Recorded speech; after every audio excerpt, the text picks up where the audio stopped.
கிவோ, எந்த மாதிரி பிளான் தெரியுமா எப்போவுமே ஃபெயில் ஆகாது?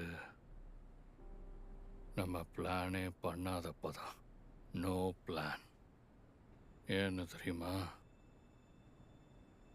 நீ ஒரு பிளான் பண்ணன்னு வை, அதுக்கப்புறம் நம்ம நினச்ச வழியில் என்றைக்கும் அது போகவே போகாது. நம்மளை சுற்றி பாரு. இந்த ஜிம்மில் இன்னைக்கு ராத்திரி இவங்கெல்லாம் படுத்திருப்பாங்கன்னு யாராவது நினச்சி பார்த்துருப்பாங்களா? இல்லைல்ல. ஆனால் இப்போ பார்த்தியா, எல்லாரும் இங்கே தரையில் படுத்திருக்காங்க, நாமளும் அவங்க கூட படுத்திருக்கோம். அதனால தான் என்றைக்கும் மனுஷங்க திட்டம் போடவே கூடாது. திட்டம் போடாமல் போனால் தான் எதுவுமே அங்கே தப்பாக நடக்காது.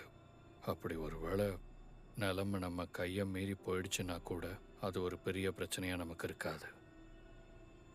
நீ ஒருத்தரை கொன்னாலும் சரி, இல்லை உன் நாட்டுக்கு துரோகம் பண்ணாலும் சரி,